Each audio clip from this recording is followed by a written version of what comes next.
Нов обид на лидерите на Вреди за да останат заедно. Вечерва ќе се сретнат за да разговараат дали ќе го продолжат патот заедно или Алијанса за албанците на Таравари ќе се отцепи од коалицијата. Тој рече дека има загрижености кои секој ги гледа, но додаде дека преговорите со Вреди нема да запрат. Jemi duke negociuar, jemi duke biseduar, ka shqetësime, është evidente tashmë çdo kush e shef, po ne do të vazhdojmë, sonte kemi takimin e rregullt përsëri.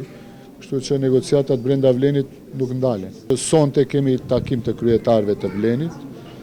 Besoj se grupet e punës do të vazhdojnë të punojnë edhe do të arrijmë të gjejmë një zgjidhje që do ishte e kapshme për të gjithë me të vetmin qëllim që mos ketë frustrime dhe pakënaqësi nëpër partitë të cilët e përbëjnë Vlenin. Orhan Murtezani од Алтернатива рече дека Вреди не го гледаат како статистичка операција, туку како надеж за продолжување на промената. Ne jemi të përkushtuar maksimalisht dhe bëjmë çmos që të mbajmë të gjithë partnerët brenda Vlenit. Ne jemi absolutisht të hapur procesin e bashkëpunimit brenda Vlenit. Askur e kemi bën, as tani nuk e shohim si operacion statistikor ose përqindje kush sa merr, por si një shpresë e cila duhet të artikulohet për të vazhduar ndryshimin edhe më tej. Инаку Касами во интервју синоќа, Таравари го нарече нула, а тој пак рече дека тоа било лапсус и грешка во редоследот на речениците, кој како што рече, не било со лоша намера.